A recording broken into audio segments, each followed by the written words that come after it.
Olá, pessoal. Aqui é a Gabi Oliveira. Eu sou antropóloga, mãe de 2, professora e moro aqui nos Estados Unidos. E esse é meu podcast Uma Estrangeira. Hoje, no episódio, alguém muito requisitado. Muito requisitado. Meu cunhado, amado, querido Renato Mimica. Gente, foi tão legal conversar com ele, porque a gente passa muito tempo juntos e a gente se dá super bem. E eu adoro conversar com o Renato sobre tudo, sobre política, sobre saúde, educação, economia, tudo. Mas foi legal a gente poder ter esse registro, né? Eu e ele conversando, eu até brinquei, falei, as meninas eventualmente vão escutar isso, suas filhas e o Kiki também que tá chegando. E olha que legal ter isso gravado. E o meu papo com o Renato foi super legal. A gente falou sobre a carreira dele e a gente também falou sobre como funciona o mercado financeiro, como funciona a parte de comunicação que ele está lidando agora na carreira dele. E também no final eu consegui apertar ali um pouco, fazer várias perguntas sobre previsões para o futuro, porque eu adoro as previsões do Renato. Gente, espero que vocês gostem. Foi muito legal minha conversa com ele. Eu sou fã dele como pessoa, como cunhado, como marido da minha irmã, como pai das minhas sobrinhas e do meu sobrinho que está chegando. Eu sou super fã dele e da família dele inteira. Então, foi um privilégio poder ter essa conversa com o Renato. Espero que vocês gostem, tá bom, gente? Um beijo!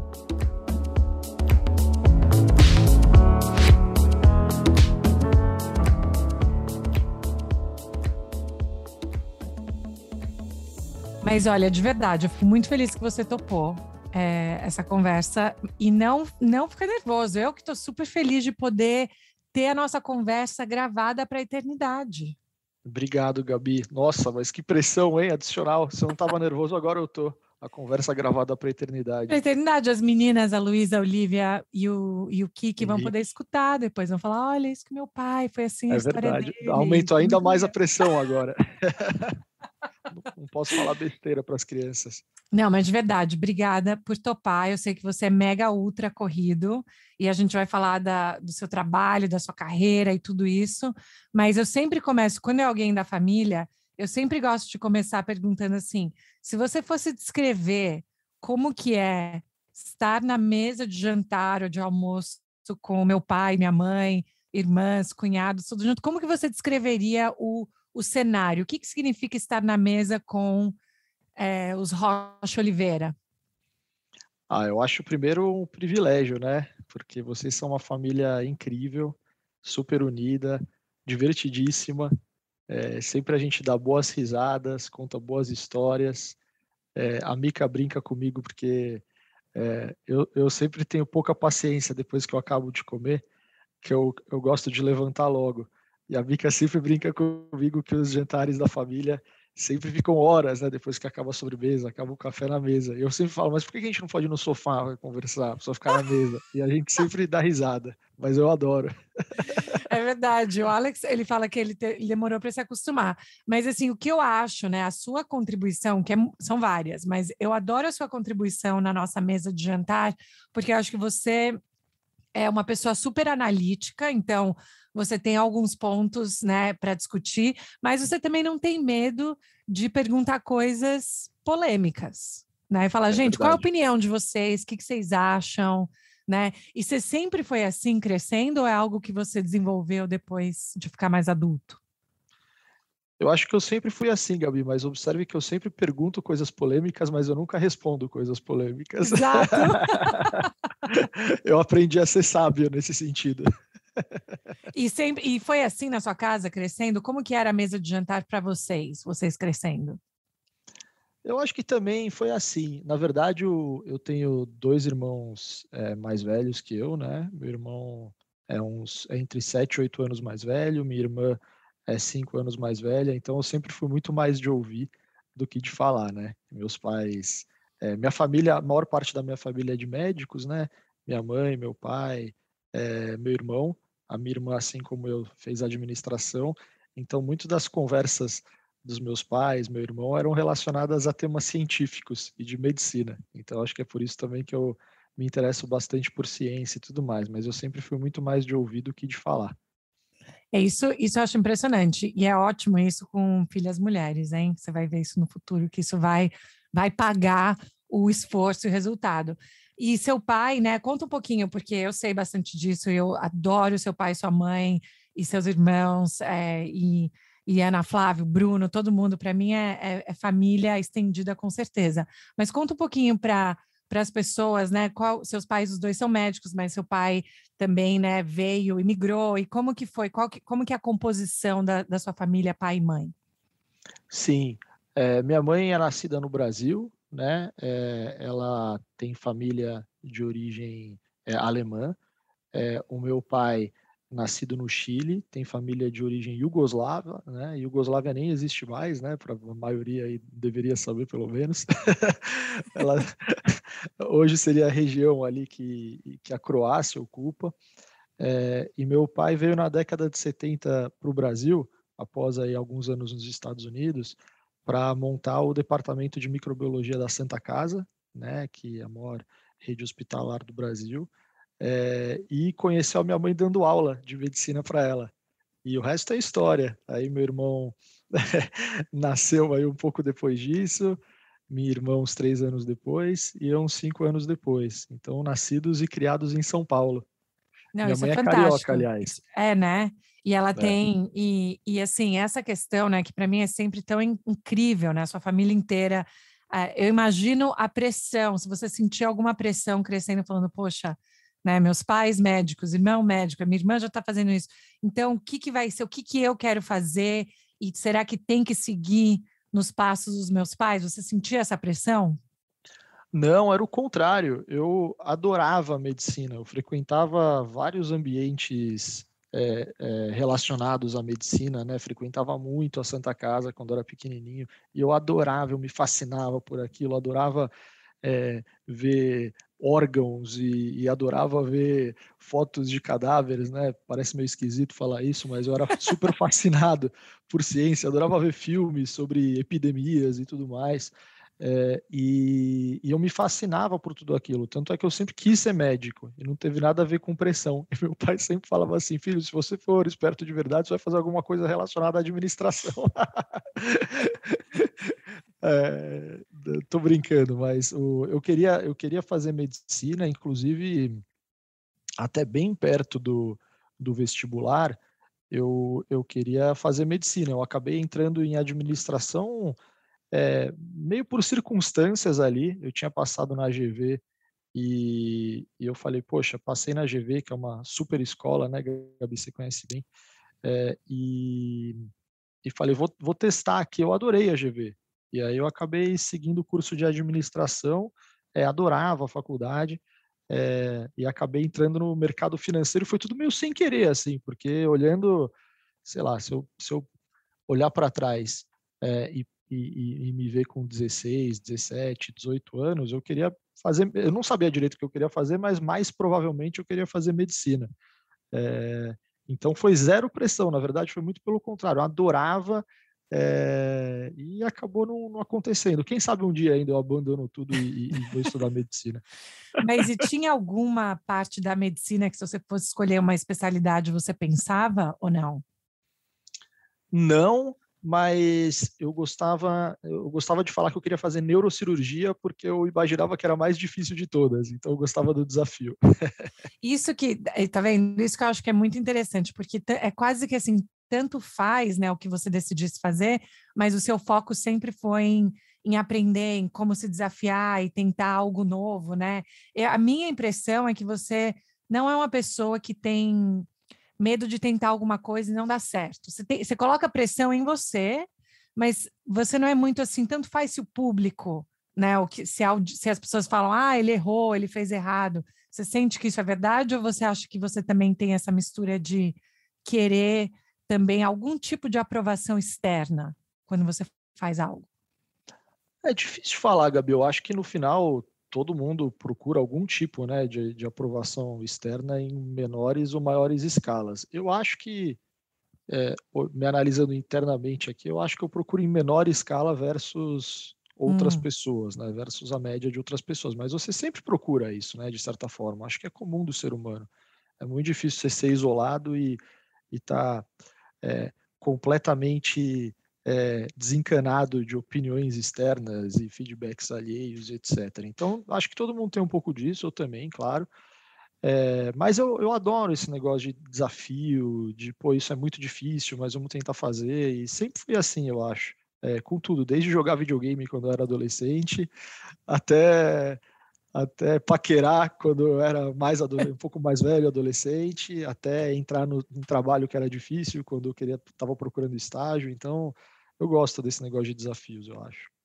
E quando você era adolescente, né, que você até falou agora do videogame e tal, como que você se descreveria como adolescente? Assim, quais eram seus interesses? O que você gostava de fazer? Nossa, eu adorava jogar videogame. Eu era um viciado em jogar videogame.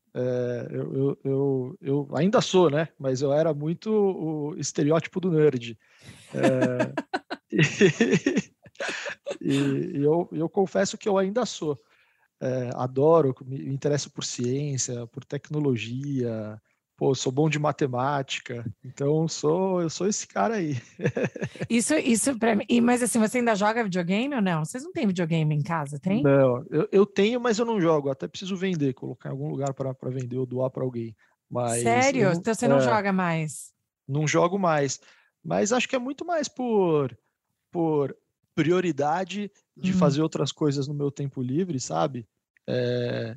Por exemplo, eu acho que assistir uma boa série, um bom filme, alguma coisa assim, num tempo totalmente ocioso, hoje em dia é mais divertido do que jogar videogame. Mas acho que se eu estivesse num lugar isolado, sem TV, sem fazer nada, poderia voltar a jogar videogame bem também. Ainda Mas o gosto. seu videogame, que os meninos aqui, né? Mais o Jack, o Noah ainda não, mas o Jack tá muito, ele ama Mario Kart, os jogos do Mario, ou tênis, Mario, tipo essas coisas. Eu ainda não dei nada para ele muito, né, violento e tal, porque ele só tem 7 anos.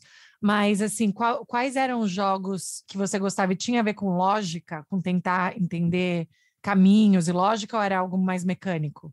Não, eu adorava Mario Kart, era o meu favorito. Aí, ó, você falou do Jack, eu adoro o Mario Kart. Eu era bom no Mario Kart.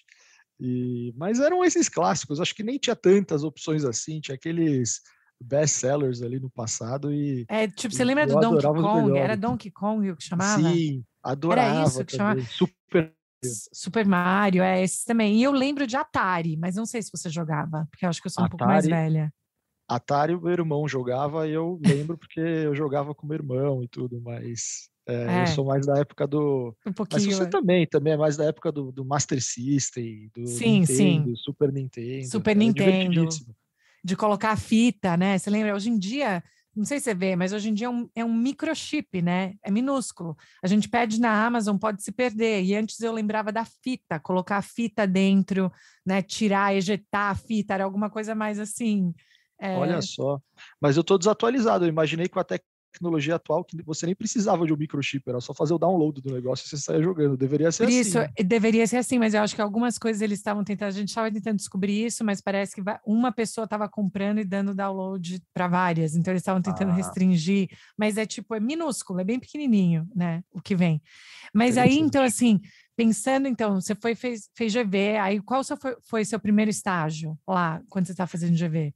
Meu primeiro estágio, eu fiquei muito tempo no lugar onde eu entrei para estagiar, foi na Merrill Lynch. A Merrill Lynch era, à época, um dos maiores bancos de investimento norte-americanos. Eles tinham uma filial no Brasil, que também era bem ativa nessa parte de banco de investimentos. E a Merrill Lynch, ela acabou sendo comprada é, entre 2008 e 2009 pelo Bank of America, que era Hum, um dos maiores bancos, se não o maior banco de varejo dos Estados Unidos na época. Para quem não sabe, em 2008 teve a grande crise financeira, né, que foi a quebra de algumas instituições financeiras, a mais famosa delas a Lehman Brothers, né, que foi causada por um problema de crédito nos Estados Unidos. E na época o lugar onde eu trabalhava foi comprado por esse outro lugar, então hoje todo mundo conhece por Bank of America, né? Mas eu fiquei lá um bom tempo. Eu inclusive fui morar nos Estados Unidos uma época pela Merrill, né? Na época foi bem nessa transição entre Merrill Lynch e Bank of America, um pouquinho depois, na verdade. E aí voltei para o Brasil em 2011 para trabalhar onde eu estou até hoje, que é no BTG Pactual, que aí é um dos maiores, é o maior banco de investimentos da América Latina, né, do Brasil e da América Latina. Então, quando teve a crise lá em 2008, onde você estava? Eu estava na Merrill Lynch no Brasil. No Brasil. Isso. E aí, porque acho que muitas pessoas, né? Eu acho que eu estava fazendo mestrado e eu lembro que a gente se formou no mestrado em 2009 e não tinha emprego para ninguém. Parece que a gente estava aqui nos Estados Unidos nessa situação. Como que foi para você aquele momento em termos de pensar qual que é o futuro do trabalho que eu quero fazer?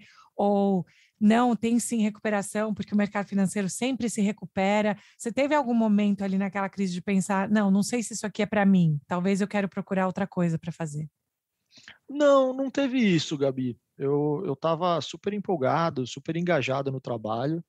É óbvio que foi um período de muita volatilidade, né? Muito estresse de várias pessoas.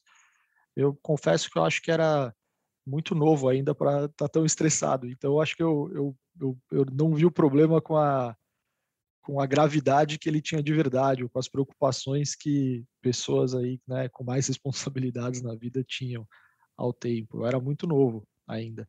Então, claro que gerou preocupação, claro que foi um momento muito ruim, né, porque a gente viu muita gente perdendo emprego na época, não só no mercado financeiro, que foi o epicentro da crise, mas em vários lugares, né? Foi uma crise global muito grande. A boa notícia é que houve uma recuperação, pelo menos no Brasil, né? Houve uma recuperação razoavelmente rápida, né? Não foi uma crise que durou muitos anos, foi uma crise que durou alguns meses. Novamente, né? Foram meses muito chatos, porque pô, muita gente com medo de perder o emprego, a gente via muita gente próxima perdendo o emprego e tudo mais. Mas eu entendia que isso era do mercado, né? Que entendia muito bem a origem da crise, para onde a gente estava indo e tudo. Mas não me fez repensar não no trabalho, nada como isso. Acho que pelo contrário, acho que foi um aprendizado super legal e que no final das contas fez com que o Bank of America comprasse a Merrill. Foi uma experiência muito legal também migrar desse Hum. negócio que era um banco de atacado menor, mais dinâmico, para uma instituição maior, né, mais burocrática no bom sentido, né, e no mal também muitas vezes, mas foi uma experiência muito legal. E aí, quando que você veio para Nova York? Foi mais ou menos um ano depois disso, 6 meses ou um ano depois disso, eh, e e aí era um negócio que eu sempre quis fazer, né, morar até essa experiência em Nova York, né, tem vários amigos que estavam lá e que tiveram essa experiência e tudo, e eles falavam assim: "Nossa, você trabalhar em Wall Street é melhor que fazer um MBA, né, e o melhor, você está sendo pago para fazer isso, enquanto o MBA você precisa pagar". Então Sim, eu sempre sim. tive isso na cabeça. Era para o currículo, para relacionamento, para aprendizado, era um negócio muito bacana. Hoje em dia talvez seja um pouco menos, porque o trabalho está tão remoto, né, e hoje Hum. todo mundo, se conecta tão facilmente, mas a época ali você tá nesse lugar com vários profissionais experientes e tudo, era muito bacana. E o mercado financeiro no Brasil, obviamente, já era desenvolvido, mas era muito menos pujante que é atualmente, né. Então você tá lá no centro de onde tudo acontecia e tudo, era um negócio que me encantava muito. Eu sempre falei para os meus chefes à época da Merrill que eu queria ir, e finalmente consegui. O pessoal, acho que eu atazanei tanto que eles falaram: "Tá bom, vai". E aí e aí foi um reconhecimento legal, né, porque também eles não tinham obrigação de me mandar e tudo, mas e foi muito bacana. Eu conheci bastante gente bacana de mercado, me aproximei de clientes ali. Pô, esse negócio no mercado, né, acho que tão importante quanto, eh, você saber o que faz bem, né, no meu caso eu sempre fui analista de ações, né, tentava adivinhar qual ação ia subir ou qual ação ia cair. Uau. Eh, Acho que tão importante quanto isso são os relacionamentos que você cria também, né, porque o mercado financeiro tem muito disso, né, quem você conhece, como você faz a ponte e tudo mais, porque isso acaba originando negócios, isso acaba um negócio de clientes, né, como eu sempre trabalhei numa franquia de clientes, o cliente é tudo, né? Então, você se Uhum. relacionar bem, conhecer o cliente, conseguir ajudar o cliente em várias formas, adiciona muito valor. Então, acho que esse período meu em Nova York aí, entre 2009 e 2011 foi um período muito, muito bacana para evoluir profissionalmente. E para quem não sabe, gente, depois, né, porque a gente se conheceu, você já não morava mais, né, em Não. Nova York. Mas toda vez que a gente estava em Nova York, por algum motivo ou outro, o Renato, gente, não por algum motivo ou outro, mas ele conhece todos os restaurantes, conhece todos, conhecia, tipo, tinha um mapa social que eu acho que imagino que estava muito conectado com essa ideia de cliente, de networking, né? Eu imagino que você tinha que ir a muitos jantares ou ir conhecer, fazer coisa. Então, isso, você é muito, muito bom nisso também, em tipo, essa parte social com um foco. O que que você falaria para as pessoas que pensam nisso, né? Assim, como que eu faço esse networking, como que eu conheço pessoas, mas mantenho o profissionalismo nisso, mas também você tem que ter aquela espontaneidade, né? De conversas abertas. Qual que é esse equilíbrio de poder ter um bom relacionamento com clientes, você diria? Sim.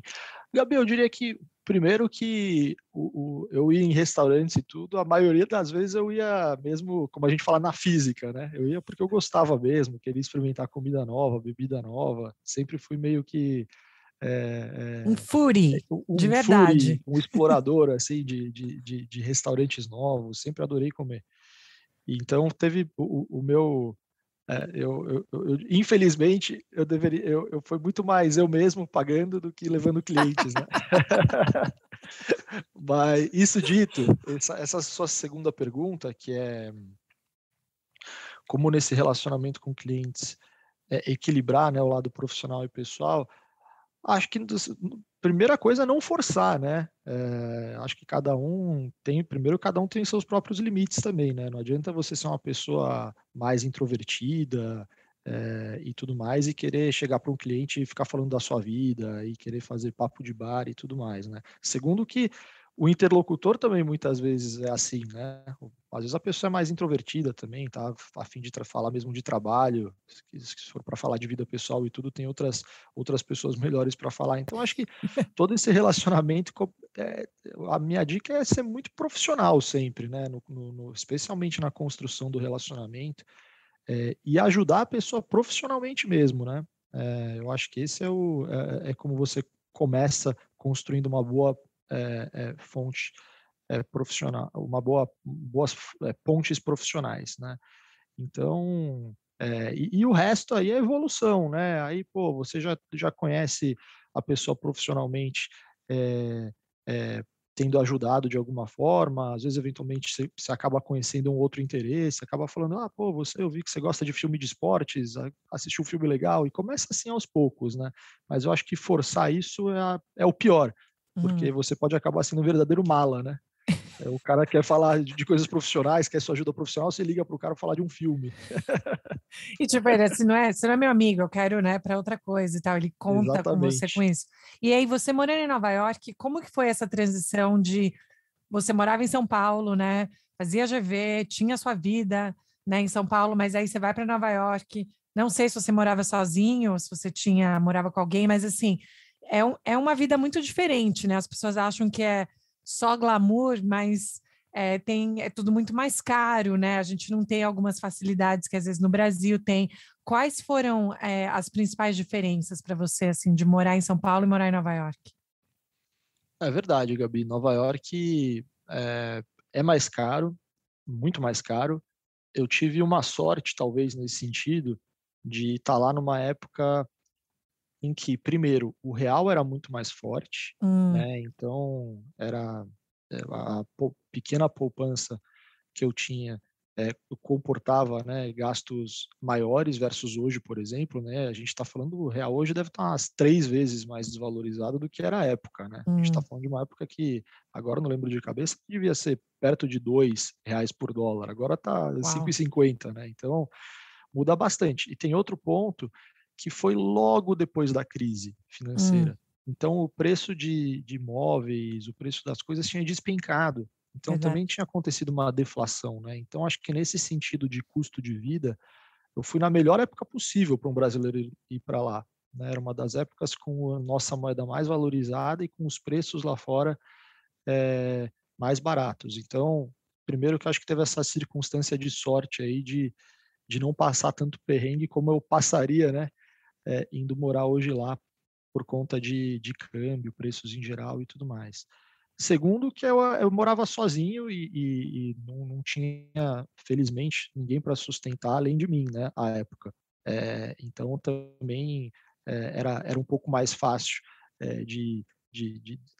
eu era mais flexível, né, em termos de gastos, de programas e tudo. Então, de certa forma, acho que eu consegui também, como você falou, conhecer restaurantes, fazer vários passeios e etc., muito por conta dessas circunstâncias.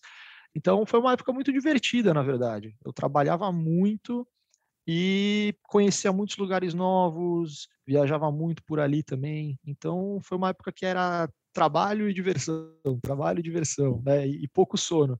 Sim. Mas acho que nesse começo da carreira, ter pouco sono é muito bom, né? Eu no começo da minha carreira na Merrill Lynch, eu tinha um chefe, nota 1 milhão, mas que era um chefe que fazia todo mundo trabalhar muito duro. E foi um grande aprendizado, porque eu acho que eu aprendi a trabalhar duro e gostar de trabalhar duro, né? Longas horas e focado e tudo, com esse chefe. E era assim, né? No estágio. Ele falava assim: Mimica, teu resultado dessa empresa, que deve ser umas 4 da manhã, você pode estar aqui 4h30? Eu falava, mas eu tenho prova na faculdade às 8. Não, tudo bem, das 4h30 até às 8 dá para você Uau. analisar bem o que aconteceu. Eu dava risada, eu gostava. Daí Mas você ia lá, 4h30 ia, da manhã? ia, Ia. ia, dormia muito pouco. Era divertido. Mas isso também te treinou para depois ter filho, né? Porque aí dorme pouco de novo, né? Tudo ciclo. Mas a minha piada com Nova York é sempre assim: para morar em Nova York, ou eu sempre pensei, ou você é jovem, ou você é muito rico. Eu É acho que verdade. normalmente tem que ser um dos dois, porque se você está no meio, né, é complicado. E eu sempre, depois, né, de ter filho lá, eu sentia que a gente estava correndo atrás do rabo, sabe? Assim, tentando Total. fazer coisa, e aí isso estressa muito, mas assim, por isso que eu acho que é super legal essa parte que você falou, que foi muito importante, né, para sua ética de trabalho, conhecer pessoas. Você já falava inglês super bem, ou foi algo que você desenvolveu ainda mais estando em Nova York? Eu já falava, eu sempre me interessei muito por filme e tudo, e acho que parece até meio esquisito isso, né? Mas eu acabei meio que aprendendo inglês meio naturalmente, assistindo filme, ouvindo Tipo, Hollywood foi música, sua escola. essas coisas. Não, e aí fiz aulas de inglês na escola, aí pelo trabalho, né? Eu já tinha que falar bastante inglês desde o estágio mesmo, porque a maioria dos nossos clientes eram estrangeiros. E então eu já era um pouco mais treinado, assim, de qualquer jeito. E óbvio que a prática ajuda muito, né? E lá melhorei e tudo. Mas como eu já não vou há um tempo para os Estados Unidos com a pandemia, acho que eu não lembro nem como falar mais oi, tudo bem em inglês. Não, mas isso que eu quero te perguntar, porque a gente sabe também que você teve mudanças importantes, né, na sua carreira, em termos do que você faz hoje.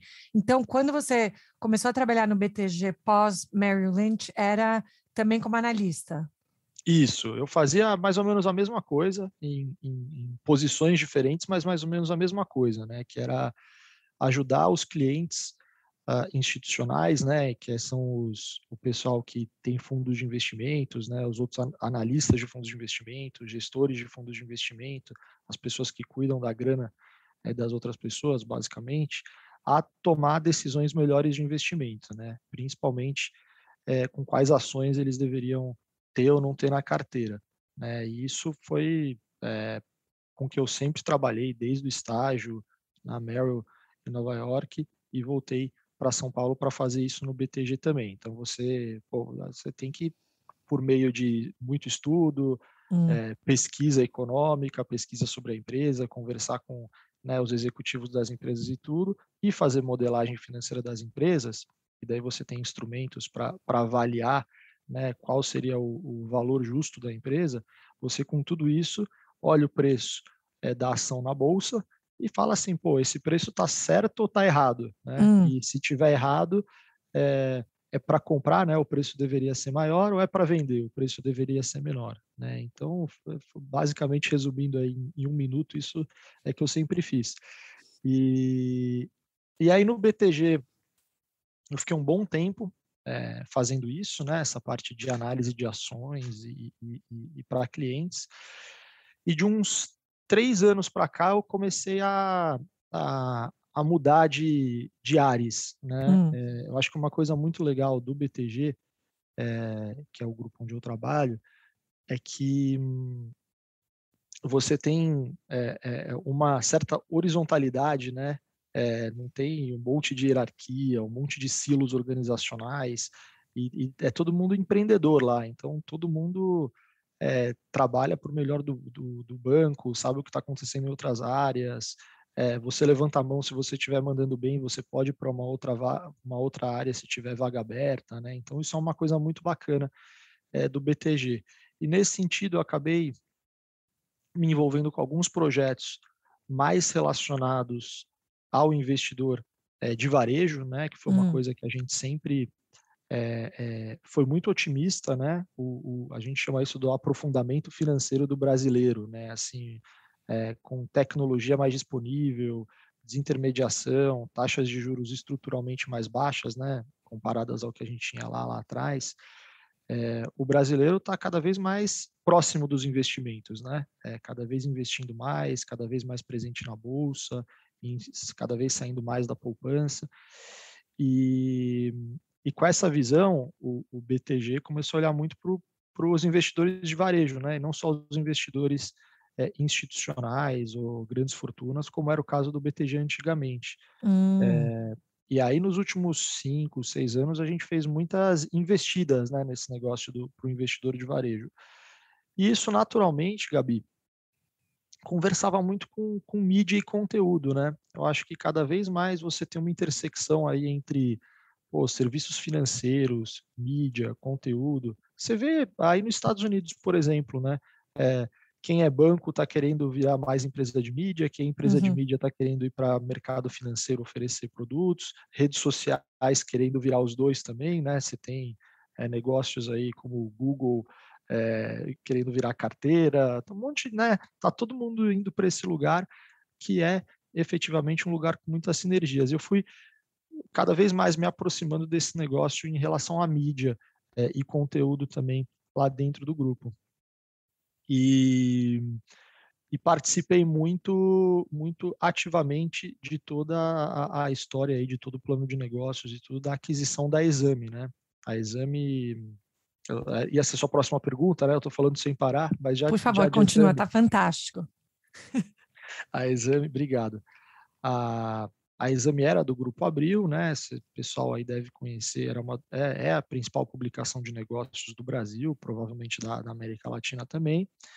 E a gente viu na Exame uma oportunidade muito legal, né? De revitalizar a Exame, digitalizar a Exame, começar a vender outros produtos a partir da Exame. Uma coisa muito bacana é que quando a gente estava olhando a Exame para potencialmente adquiri-la, é, a gente começou a olhar os dados e tinham 15 a 20 milhões de pessoas que passavam pelo site da Exame todo mês, né? Então, quase 10% do Brasil Nossa, passa pelo Exame todo mês. E a gente falou, poxa, olha né, que ouro que isso é, né? Desde de você entender mais o comportamento desses leitores para conseguir, né, maximizar a venda de produtos bacanas que sejam aderentes a eles e tudo mais, desde aumentar ainda mais o alcance com novos produtos de conteúdo legais. Então, tem sido muito o que eu tenho feito nos últimos 2 anos aí, esse trabalho à frente dessa aquisição e continuo também, obviamente, ajudando em outras frentes no BTG. Então, um resumo não tão resumido foi o que eu tenho feito nos últimos 10 anos. mas isso que eu acho super legal do seu trabalho com a Exame é que eu acho você um super comunicador, né? Eu acho que você consegue explicar coisas complicadas para muita gente, como taxa de juros, né? Por que que o dólar sobe, volatilidade, olhar ações e tudo isso, e você explica de uma maneira que é muito simples, pé no chão e acessível. Então, eu acho que essa ideia de que você pode juntar todo o seu treinamento, todo o seu expertise, né, que você tem por tanto tempo e pensar numa coisa, num veículo de comunicação, para mim me parece como, tipo, é o bônus, mas assim, quando você olha para o seu futuro, assim, em termos de carreira, tem coisas que você fala, nossa, eu adoraria poder, né, fazer um pouco mais disso, ou tentar entender um pouco mais aquilo, ou você acha que no momento você está num bom mix, assim, de coisas que você está fazendo? Gabi, primeiro, obrigado, que esse elogio vindo de você, né, que é uma professora fantástica e comunicadora fantástica também, fico lisonjeado e obrigado mesmo.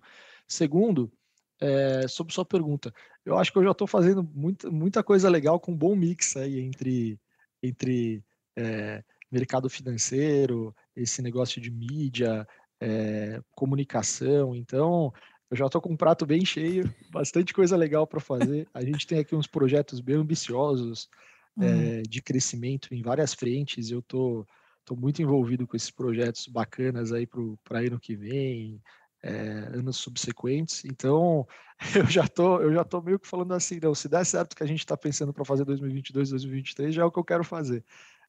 Felizmente, tô nessa situação agora.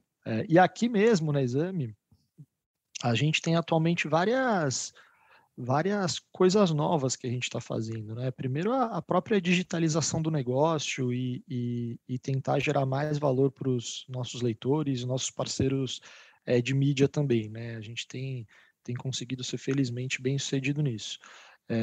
A segunda coisa é uma vertical de educação, né? Que a Hum. gente levantou, que é de venda de cursos à distância, né? Então, a gente tem lançado, por exemplo, MBAs, a gente tem lançado cursos preparatórios para certas provas de mercado financeiro, tem lançado cursos relacionados à gestão, cursos relacionados a investimentos, e a gente vê nisso um potencial incrível, não só em termos de negócios, mas de impacto também, né, para a sociedade. Eu acho que trazer educação de qualidade e acessível para o brasileiro é um negócio que tem um impacto incrível, né, para as próximas gerações. E tem uma terceira linha de negócio também, que é uma linha de negócios de investimentos, né, de conteúdo e ferramentas relacionadas a investimentos que a gente está levantando aqui dentro desse negócio também. Então tem é, Hum. várias linhas de negócio diferentes, com planos bem ambiciosos, e tudo se interliga, né? Mercado financeiro, conteúdo, mídia, como eu falei. E tem tantas partes ainda de perguntas que eu quero fazer, mas bem rapidamente, existe um mito que se você trabalha, né, se você faz o trabalho que você faz, eu não sei se é mito, tá? Talvez é verdade. Mas se você trabalha né, sendo analista de ações em banco de investimento, as pessoas naturalmente falam, nossa, então você é rico, você tem muito dinheiro, porque se você Quem sabe me onde dera. botar dinheiro, se você sabe onde botar dinheiro, quer dizer que está na sua, né, na sua carteira também. E isso é um mito, não? Para a maioria das pessoas que trabalham com isso. Só porque você sabe onde investir, não quer dizer que que isso já está retornando para você imediatamente. Na verdade, é muito pelo contrário, Gabi. Existe legalmente, né? Tem uma questão que, assim, o que eu estou recomendando para clientes, eu não posso ter, né, na pessoa física, porque senão isso gera um conflito de interesses brutal, né? Eu ia ter uma ação lá e ia falar, ó, pessoal, compra essa ação aqui, eu ia ficar rico porque a ação ia subir, né? Então, há regras aí extremamente restritas, regulatórias, em que eu não posso ter, né, e operar nada do que eu recomendo, nada do que eu tenho informações e tudo mais, senão ia virar uma festa do caqui, né, Tipo o de Lobo conflito de de Wall interesse. Street, eu só penso Exatamente. naquele Esse, filme. o filme é baseado numa história real, né, e várias regulações que acabaram acontecendo foi por situações como aquelas, né, Hum. que o indivíduo ali ele tinha um monte de ação e recomendava para as ações que ele tinha para ficar mais rico, né? Os clientes compravam, ele fazia o que a gente chama de front running, né? Que compra antes dos clientes, ou Hum. uso de informação privilegiada, né? Para também ter desempenho melhor nos investimentos, ou então, por exemplo, aquela época o analista de investimentos ele poderia ganhar diretamente FIIs, né, de sucesso de empresas que estavam fazendo deals também. Então, qualquer empresa que pagava bem para ele, ele recomendava para ganhar mais dinheiro ainda. Então, era no tempo que não havia muitas restrições regulatórias, existia um conflito de interesses brutal, né? E muita gente ficou rica na época sem ética, aí, ficando rica às custas do cliente, né? Hoje em dia isso não pode, né? Aqui tem a CVM, lá fora tem a SEC, por exemplo, aí nos Estados Unidos, que estão de olho aí em todas as instituições, em todos os profissionais e tudo, para assegurar que isso não aconteça. Então, não. A resposta é não. A resposta é um mito, gente. Os clientes ficam ricos, mas não a gente. Porque o que é interessante é que com os filmes, né, ali dos anos 80, dos anos 90, esses filmes sobre o que é Wall Street e todo o glamour e a maneira, né, acho que a gente, talvez não essas gerações de agora, gerações que nasceram nos anos 2000 e tal, mas pelo menos a minha geração ali que nasceu nos anos 80, ainda é uma geração que se agarra muito com aquela questão de, se você trabalha em banco de investimento, você é rico, né? Você está fazendo isso e tal. E claro, tem gente que e aí quais são as construções do que é ser rico, né? Também. Então, mas Sim. Eu acho que é muito interessante ver como a história e Hollywood juntos também deixam um legado para o que a gente acha que uma indústria é. Total. Mas é o que você falou, né, Gabi? Rico é um conceito muito relativo. Você tem. Primeiro que é de fato relativo, né? Você é rico, se você tem 1 bilhão, mas todo mundo no mundo tem 1 trilhão, você não é rico. Se você tem 1 bilhão, mas todo mundo no mundo tem 1.000, você é muito rico. Né? Então, assim, primeiro que o rico é um conceito relativo. Não só no contexto social, no contexto para cada um também, né? Uhum. Segundo, que sim, há muitas histórias ainda de sucesso, de gente que fica muito rica mesmo em trabalhando no mercado financeiro, mas isso ocorre em outras áreas também, né? Uhum. Hoje em dia, por exemplo, tem um monte de empreendedor aí abrindo startups, né? Tendo uns valuations aí na lua e tudo, tem um monte de gente ficando rica aí cedo também. Tem muitas outras linhas de negócio que dá para ganhar bastante dinheiro também, né? Dependendo do momento do ciclo desses negócios. Então, assim como todos os outros negócios, acho que quem é bem sucedido no mercado financeiro consegue juntar uma bela grana. Mas não é todo mundo, não é só porque trabalha em banco, trabalha no mercado financeiro que é rico. É isso aí. E assim, uma das coisas, né, que você também trabalha junto é com o meu pai, com a Mica, no grupo que vocês têm, com a Margot, com a Misha e com tudo isso. Como que tem sido? Eu sei que o seu papel não é tão, né, você não está necessariamente ali no dia a dia com os dois, então o que eu acho que deve ser melhor, né? Mas como que é essa questão de trabalho em família, essa cooperação em família, como que funciona, ao seu ver, a dinâmica de vocês? Sim, esse é um ponto importante. Eu tô como sócio, né, no grupo, mas não como executivo, né? Então, de fato, dia a dia eu não vivo aquilo, e ainda bem, porque está indo muito bem o negócio. Então, se eu tivesse lá, talvez estivesse indo mal. Não. Não, mas o meu ponto eu tô achando maravilhoso até agora, aprendendo muito, tanto com a Mica quanto com o Newton, né? Eles são fantásticos, muito complementares, né? Assim, é incrível a complementariedade que os dois têm, né? E isso é um dos fatores pelos quais eu tô tão otimista e ambicioso com essa nova companhia.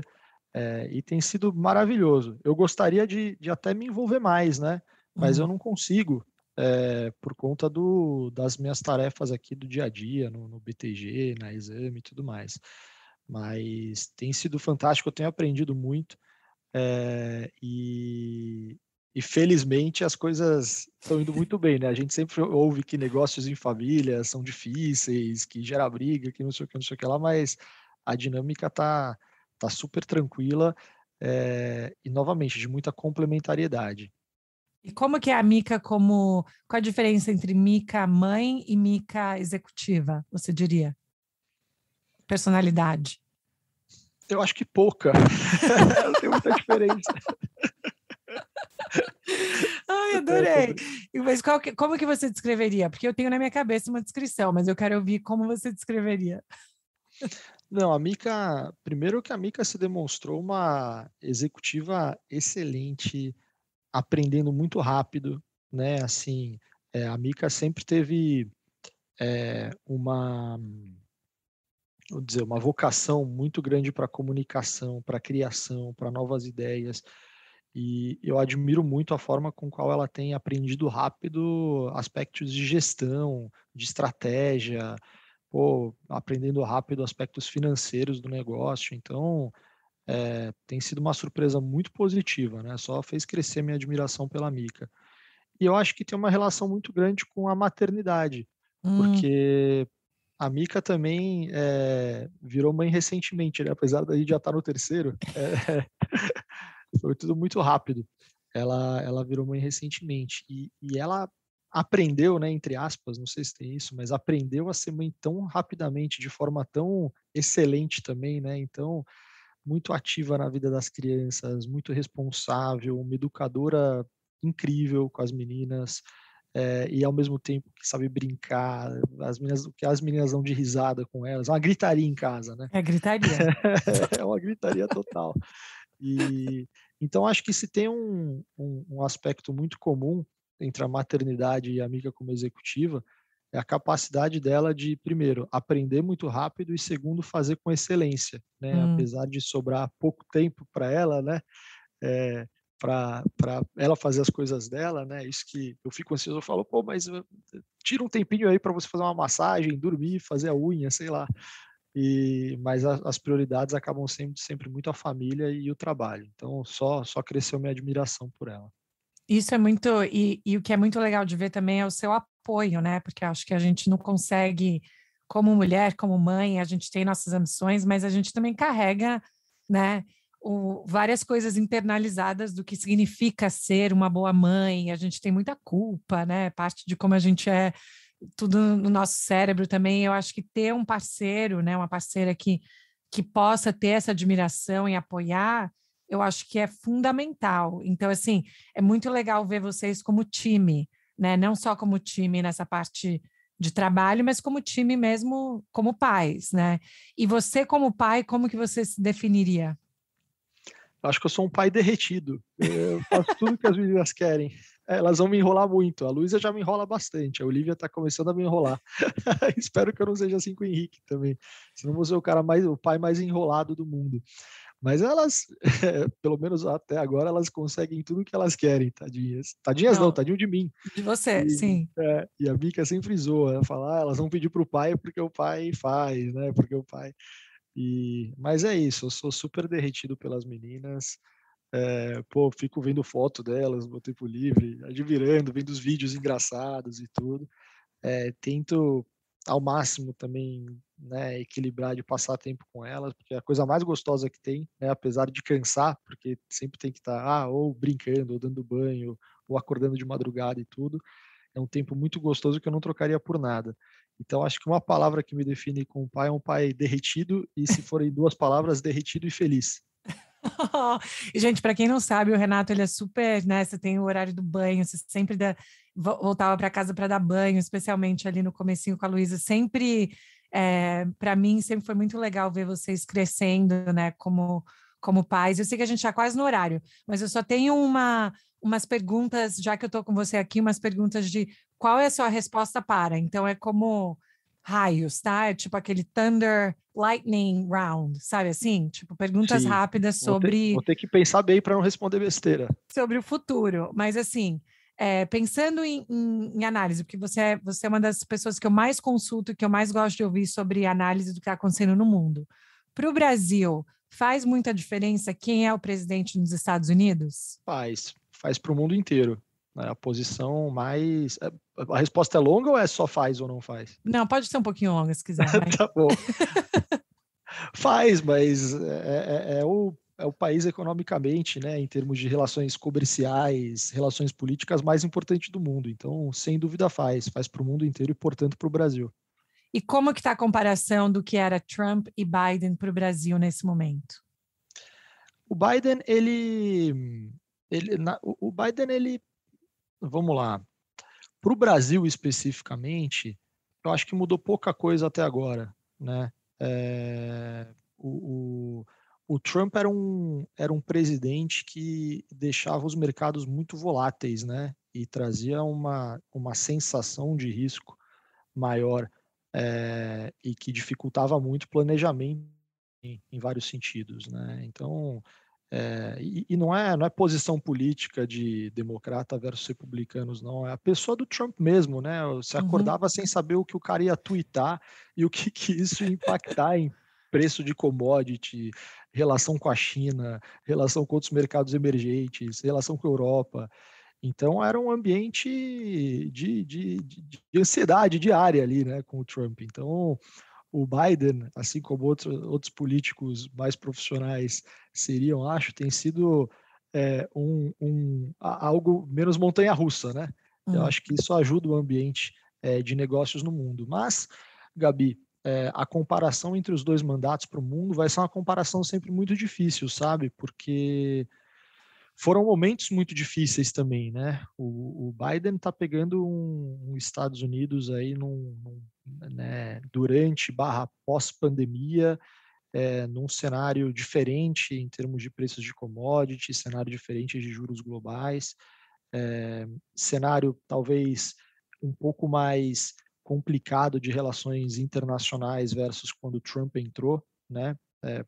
Parte disso foi o Trump que causou, né? Cenário um pouco mais conturbado de relações internacionais, mas parte disso é uma tendência secular. Eu acho que relações internacionais, por exemplo, entre Estados Unidos e China, vai ser um tema que veio para ficar durante um bom tempo, né? E isso independe um pouco do presidente em Hum. exercício.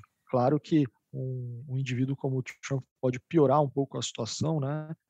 Agravar um pouco as tensões, como de fato aconteceu, vice-versa no caso do Biden, mas esse é um problema de relações internacionais que veio para ficar durante um tempo, né? Essa nova disputa entre Estados Unidos e China, né? E tudo que está acontecendo na Ásia também, né? Que a gente não, a gente talvez não deu uma devida importância porque tem pouca chance de dar alguma grande besteira aí no curto ou no médio prazo, mas relações China-Taiwan, China-Hong Kong, são problemas que podem acarretar em eventos graves aí, né, no médio e longo prazo. Acho que é pouca probabilidade de acontecer alguma coisa mais séria aí, advinda desses problemas, mas se acontecer, teriam proporções é, incrivelmente grandes, né? Então, acho que essa questão de relações internacionais é algo a monitorar, e você entende muito mais disso do que eu.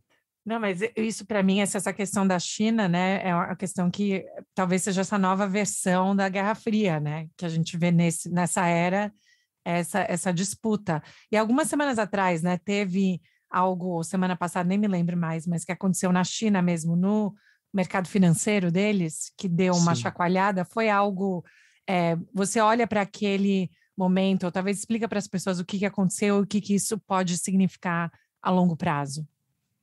Sim, o que aconteceu na China na semana passada especificamente foi o evento da Evergrande, né? É uma das maiores empresas do setor imobiliário da China que avisou que não ia conseguir pagar os credores, né? Que efetivamente ia né, quebrar de fato. E causar uma preocupação muito grande o que isso poderia fazer com o setor imobiliário na China e potencialmente causar uma crise maior, né, uma crise de crédito na China.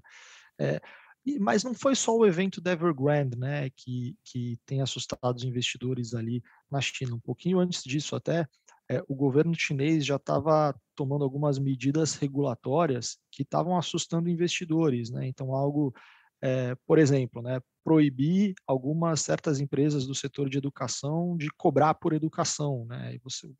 O governo basicamente dizimou um setor de educação Hum. privada da China, algumas regulações que afetavam fortemente aí a habilidade de Alibaba, por exemplo, fazer negócios, e empresas coligadas ao grupo. Também derrubou ações de tecnologia na China. Então, o governo eh, tem tido uma postura regulatória menos amistosa aos investidores recentemente, e até Hum. antes disso, né, já havia uma preocupação com desaceleração econômica da China.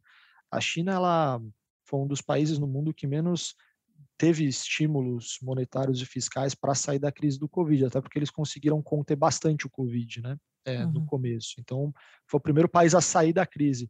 Então, não estimulou tanto a economia, pelo contrário, eles até apertaram um pouco a economia, né, para não gerar tanta inflação e tantos problemas. Isso fez com que a China desacelerasse. Isso, somado à questão regulatória, somado a essa quebra, né, esse evento aí da Evergrande, né, que foi causada também, de certa forma, por regulações da China, porque a China, isso é uma longa história, a gente pode falar depois, mas a China introduziu um teto de preços também para imóveis ali, para não subir tanto os preços dos imóveis, né? Acabou sendo muito prejudicial ao setor imobiliário. Então, tudo isso somado fez com que a China fosse um lugar agora de preocupação global, né, do ponto de vista econômico. Essa é algo aí para ficar de olho, é um dos temas importantes aí para os próximos meses, no que tange a investimentos, economia, e entender se o governo volta a estimular a economia, se a China volta a crescer, né? Então, vai continuar crescendo, mas se volta a acelerar o crescimento. É justo dizer que, então, vários desses acontecimentos têm a ver com o governo tomar decisões ou ter intervenções que não ajudaram o mercado? Sim, vários desses acontecimentos têm, né? Então, o governo mais intervencionista acabou e menos pró-crescimento do que era antes, causou várias coisas que a gente está vendo agora. Tá, última pergunta, tá? Porque eu sei que você tem que ir. Eu já estou aqui no horário. Pô, tá Última um prazer. pergunta. O que a gente pode esperar para a estabilidade econômica do Brasil no ano que vem, um ano de eleições? O que a gente pode esperar em termos de o que pode acontecer com o mercado, mas também o impacto da política, né, no mercado? Sim. Gabi, a gente, de certa forma, já está vendo uma certa antecipação das eleições nos tempos e movimentos, né, no mercado e tudo mais. Acho que a grande preocupação hoje do Brasil é relacionada à situação fiscal, né? Estou falando da preocupação econômica, né? É relacionada à situação fiscal do Brasil. O Brasil, acho que isso a maioria hoje já sabe, felizmente, mas o Brasil se endividou muito, né, na última década, nos últimos 15 anos. E tem uma dificuldade agora fiscal, né? Assim, o Brasil está com endividamento comparado ao PIB, por exemplo, bem superior a outros mercados emergentes. Então, uma coisa que os investidores querem é ter confiança de que as contas públicas no Brasil vão bem, né? Então, muito do que a gente vê de bolsa subindo e caindo, taxa de juros subindo e caindo, etc., tem a ver com essas preocupações fiscais do Brasil, né? E o ano eleitoral é um ano muito complicado, porque, primeiro, historicamente tem essa volatilidade de quem vai ganhar, quem vai perder, o que vão fazer em relação à economia, em relação a vários outros tópicos importantes, mas com essa nossa fragilidade fiscal, e eleição, naturalmente, né, os candidatos acabam tendo discursos e atuações mais populistas, né, que envolvem geralmente mais gasto público, tem uma preocupação adicional na trajetória fiscal do Brasil. Acho que a boa notícia, Gabriel, é o seguinte: com essa polarização toda, né, que a gente vê de esquerda a direita e etc., todo mundo acho que tem uma boa conclusão de vai ganhar e vai ser bem sucedido como político quem for mais ao centro, né? E a boa notícia, acho que todo mundo sabe disso, todo mundo sabe também, né, com todos os processos de impeachment que a gente passou historicamente, toda essa instabilidade que a gente teve no Brasil, todo mundo sabe que um ambiente calmo, político e econômico é essencial para o cara ficar lá no poder, né, ou para a pessoa ficar lá no poder. E a sociedade está cada vez mais engajada nesses temas, né? A gente fala hoje em dia um monte de coisa de situação fiscal, teto de gastos. Há 5, 10 anos ninguém falava dessas coisas, né? Então acho que a discussão da sociedade está muito mais rica também. Então eu sou um otimista. Ano que vem é um processo de eleições que sempre tem muita volatilidade. O pessoal sempre, né, procura reduzir a exposição a risco. Nesse cenário. É um cenário de crescimento econômico que está sendo revisado para baixo por conta da inflação, né, que a gente está vivendo e alta de juros e toda essa situação global que eu acabei de descrever. A gente pode até fazer um outro podcast para falar sobre isso. Exatamente, eu já estou pensando nisso, uma análise disso. Fantástico, boa ideia. Mas é isso, eu acho que no final das contas, apesar da volatilidade, a gente vai ter alguém que esteja aí mais ao centro, seja de que lado tiver primeiro, né, mas alguém que esteja mais focado ali no centro do espectro político brasileiro e com responsabilidade aí fiscal, econômica, vai ter que fazer a coisa certa, senão, né, vai virar um caos e a pessoa vai ser tirada do poder, né? Então acho que isso é a boa notícia. Isso é, não, muito, muito, muito bem explicado e a polarização é algo mundial, né? Impressionante como e se eu sinto que mesmo quando a gente quer fazer análise que não seja uma análise polarizada, nem todo mundo quer ouvir, né? Se você falar é complexo, vamos explicar.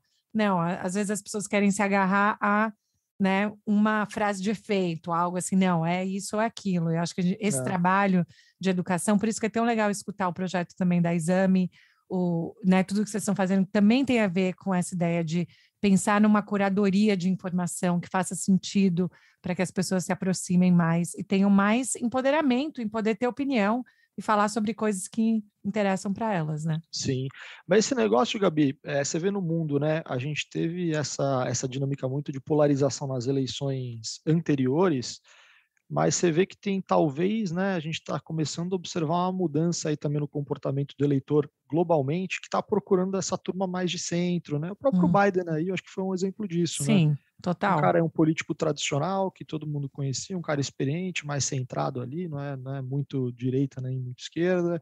E acho que o pessoal também, né, tá chegando naquele ponto, não quero mais, né, essa não quero me de um lado preocupar para o outro. com o que o presidente está falando. É Eu quero isso. esquecer Então, que ele existe.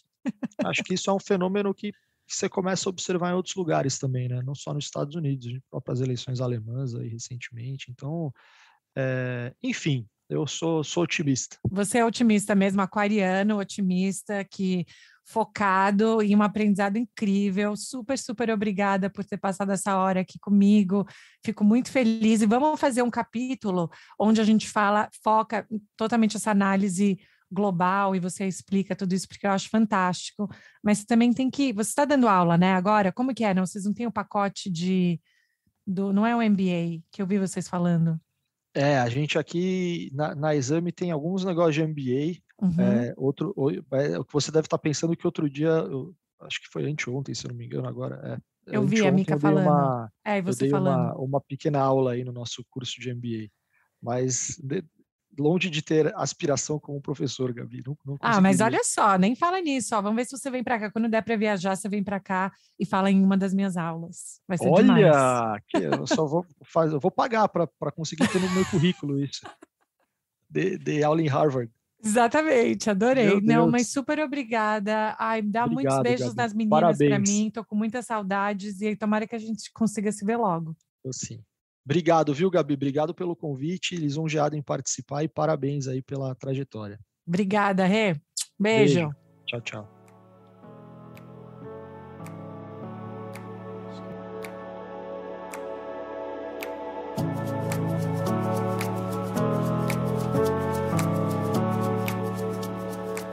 E aí, pessoal, amaram ou amaram? Demais, né? Que história bacana, que pessoa com uma ótima cabeça nos ombros, né? Tipo, de uma seriedade, mas também de uma tranquilidade. Eu sempre fico impressionada. Eu sinto que, tipo, o mundo pode estar caindo e ele tá lá tranquilo, pra frente, sabe? Coisas acontecendo. Então, pra mim foi outra lição de vida aqui, escutar a trajetória do Renato. E como sempre, vão lá no nosso Instagram, Estrangeira Podcast, ou mandem e-mail pra gente no estrangeirapodcast@gmail.com e a gente se vê por aqui na semana que vem. Se cuidem, gente. Um beijo.